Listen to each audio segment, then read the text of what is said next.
Hello. आज हम discuss करेंगे BSc first year zoology first paper, जिसको लोअर नॉन कॉर्डेट्स कहते हैं, उनकी क्वेश्चन पेपर पे हम डिस्कशन करेंगे। क्या क्वेश्चन इस साल पुटअप होंगे, क्या शॉर्ट नोट बनेंगे, क्या डायग्राम्स आ सकते हैं, उन सभी पे आज डिटेल में डिस्कस होगा। तो वीडियो को एंड तक देखिएगा। वीडियो के एंड में आपको एग्ज़ाम में लिखने की कुछ टिप्स एंड ट्रिक्स बताए जाएंगे। तो चलिए फिर हम अपना वीडियो स्टार्ट करते हैं। तो सबसे पहले मैंने यहाँ पे शॉर्ट आंसर टाइप क्वेश्चन जो आते हैं उनका लिस्ट बनाया है। क्या क्वेश्चंस पुटअप होते हैं, क्या क्वेश्चंस पुटअप हो सकते हैं। तो मैं ये सिर्फ नहीं कहूँगी कि हाँ 10 क्वेश्चन 5 क्वेश्चन आएंगे, ये कंफर्म आएंगे। कुछ क्वेश्चन हैं जो हमेशा रिपीटेड है, जो हमेशा आते हैं, उनको मैंने यहाँ पे राइट डाउन किया है। तो पहला जो क्वेश्चन है ये पहले नंबर पे, वो है मेटाजेनेसिस। शॉर्ट नोट में पूछा जाता है cyclosis, Euplectella, spicules, flame cells. ये सब Euplectella, spicules, flame sales.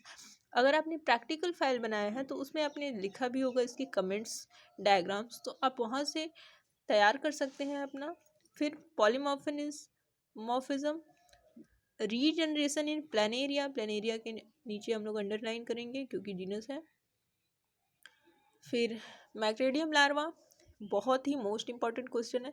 Class of Taenia, Taenia solium कहते हैं, ये भी जीनस है, तो उसको भी अंडरलाइन कर। जहाँ पे भी आप जब भी क्वेश्चन पेपर में आएगा आपको आंसर लिखेंगे, जहाँ पे भी जीनस स्पीसीज आएगा उनको अंडरलाइन करते जाएंगे। फिर पैरासिटिक एडाप्टेशन ऑफ हेलमेंथीज, प्लेटा हेलमेंथीज का जो पैरासिटिक एडाप्टेशन होता है, ये भी शॉर्ट टाइप में पूछे जाते हैं। स्क्लेरोब्लास्ट, यूग्लिना, यूग्लिना विर्डिस ऐसे आ जाएगा जैसे यूग्लिना। तो आप यूग्लिना के कैरेक्टर्स लिखेंगे, उसको उसका डायग्राम बनाएंगे। शॉर्ट नोट में ऐसा नहीं है कि आप सिर्फ कैरेक्टर लिखेंगे, शॉर्ट है तो फिर कैरेक्टर लिखने हो जाएगा, नहीं। अगर आपको डायग्राम आ रहा है तो आप डायग्राम भी बनाएंगे। फिर उसके बाद है मैस्कुलेचर, जो जेलीफिश का मैस्कुलेचर होता है उस पर भी शॉर्ट नोट बनते हैं। मेड्यूसा, एपोपाइल, या तो एपोपाइल पूछा जाता है या फिर फ्लैम सेल पूछा जाता है, तो दोनों को अच्छे से तैयार करिएगा। एपोपाइल बहुत ज़्यादा क्वेश्चन पुटअप होता है। एपोपाइल क्या है, जैसे एपोपाइल दे देगा आपको, उसको लिखना रहता है। अगर एपोपाइल नहीं आता तो फ्लैम सेल आते हैं। मैच्योर प्रोग्लोटिड, फिर स्पोरोसाइड, रेडिया। 19 नंबर पे कॉलर सेल, इस पे भी शॉर्ट क्वेश्चन अक्सर पूछे जाते हैं, रिपीटेड क्वेश्चन है। प्लाज्मोडियम, मलेरिया का जो है उसके भी कैरेक्टर आप लिखेंगे। और जेम्यूल्स। इसके बाद हम लोग आएंगे लॉन्ग टाइप पे।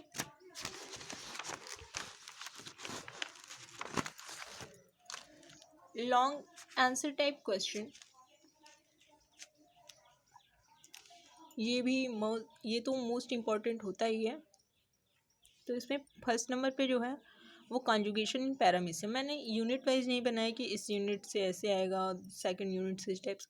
10 क्वेश्चन इसमें इंक्लूड है। 10 में से कंफर्म है कि क्वेश्चन फंसना ही फंसना है।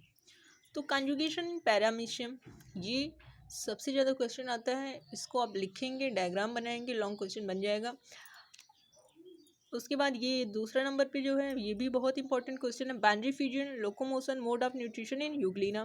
जब भी mode of nutrition in Euglena आएगा तो आप मिक्सोट्रोपिक न्यूट्रिशन, कभी कभी क्या होता है मिक्सोट्रोपिक न्यूट्रिशन दे देगा, तो उस केस में आपको यूग्लिना के न्यूट्रिशन को एक्सप्लेन करना होगा। Mode of nutrition in Euglena and paramecium, दोनों के ये बाइनरी फ्यूजन, लोकोमोशन और न्यूट्रिशन के प्रोसेस आप देख लेंगे।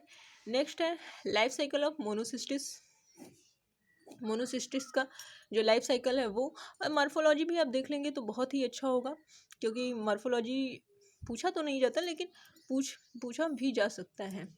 नेक्स्ट है life cycle of Fasciola hepatica, Taenia solium या फैसियोला हिपैटिका, दोनों में से किसी का एक लाइफ साइकिल पूछ दिया जाता है। नेक्स्ट है reproductive system, excretory system of Fasciola hepatica and Taenia solium. जो फैसियोला हिपैटिका है या टेनिया सोलियम है उसका रिप्रोडक्टिव सिस्टम या एक्सक्रीटरी सिस्टम, दोनों में से कोई भी पूछ लिया जाता है। और जब भी आप टेनिया सोलियम पढ़िएगा तो उसमें पैथोजेनिसिटी जरूर पढ़ लीजिएगा, क्योंकि पैथोजेनिसिटी ऑफ टीनिया सोलियम, ये भी क्वेश्चन बन सकता है, तो आप इसको एक बार देख लीजिएगा। नेक्स्ट है polymorphism nature and life cycle of Obelia. जो ओबेलिया का पॉलीमॉर्फिज्म नेचर है और उसकी जो लाइफ साइकिल है, इसको अच्छे से तैयार कीजिएगा। नेक्स्ट क्वेश्चन है canal system of Sycon. Sycon का जो कैनाल सिस्टम होता है, मोस्ट इंपॉर्टेंट क्वेश्चन है। ये क्वेश्चन पुटअप होता ही है, हर साल पुटअप होता है, तो आप इसको देख लीजिएगा। अगर ये नहीं पुटअप होता तो in that case cell structure, reproduction and life cycle of Sycon, ये क्वेश्चन आ जाते हैं। अगर कैनाल सिस्टम नहीं आते, जैसे रिपीटेड क्वेश्चन रहते हैं जो, तो उसमें नहीं आते, तो अगर ये नहीं आएंगे तो ये श्योर एंड सर्टेन है कि ये क्वेश्चन आएगा ही आएगा। नेक्स्ट 9 नंबर पे polyembryony alternation of generation and life cycle of Fasciola हिपेटिका। 10th number पे है डेवलपमेंट ऑफ इफायरा। ये 10 क्वेश्चन है, इसमें से आपके क्वेश्चन पुटअप होंगे ही, इनको आप तैयार कीजिए।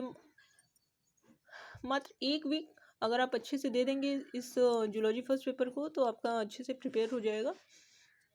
इसके बाद डायग्राम की बात करते हैं। 5 डायग्राम, ये डायग्राम, इन्हीं में से डायग्राम आते हैं। तो पहला जो है ओरल व्यू ऑफ ऑरेलिया है, सेकेंड है मेड्यूला ऑफ ओविलियम, TS of Taenia through mature proglottids, TS through pharyngeal region of planaria, planaria के जो फेरेंजियल रीजन होता है उनका टीएस, और यूग्लिना विर्डिस। इन्हीं में से डायग्राम बनाने को आता है। जब भी डायग्राम बनाने को आएगा तो सिर्फ आप डायग्राम बनाइएगा, अच्छे से डायग्राम बनाइएगा, कलरफुल पेन का यूज कीजिएगा, बट ग्रीन और रेड पेन का यूज आप नहीं करेंगे, ग्रीन और रेड पेन को अवॉइड करेंगे। डायग्राम के नीचे हेडिंग से अच्छे से FIG लिख के जो भी डायग्राम रहेगा, जैसे मान लीजिए यूग्लिना का डायग्राम है, यूग्लिना विर्डिस डालेंगे, उसको अंडरलाइन करेंगे, और फिर पूरी FIG जहाँ से शुरू किया था, फिगर का नंबर आपने जो डाला था वहाँ से लेके इन तक आप अंडरलाइन करेंगे। सेकेंड थिंग इज़ दैट कि जब भी आप क्वेश्चन आंसर शीट आती है, तो उस पर आप डिटेल भरने के बाद क्या करेंगे कि जो क्वेश्चन आपको सबसे अच्छे से आ रहा है, पता जैसे आपको यूनिट 4 है वो अच्छे से आ रहा है, तो आप सबसे पहले यूनिट 4 को ही करिएगा, यूनिट 4 को करिएगा। उसमें कलरफुल पेन का यूज कीजिएगा, जहाँ पे हाईलाइट करने, जैसे यहाँ पे देखिए मैंने टीएस ऑफ टीनिया, जहाँ पे हाईलाइट आपको लग रहा है कि यहाँ पे आपको हाईलाइट करना है, तो आप उसको दूसरे पेन से यूज कर लिख सकते हैं, या फिर black and blue pen use कर रहे हैं तो ब्लैक पेन से लिखिए, या फिर उसको अंडरलाइन कर दीजिए। इससे क्या होगा कि जो एग्जामिनर है उसके ऊपर इम्प्रेशन अच्छा बनेगा। तो अगर वीडियो आपको अच्छी लगी हो तो लाइक ज़रूर कीजिएगा, चैनल पे नए हो तो चैनल को सब्सक्राइब कीजिएगा। Thank you for watching.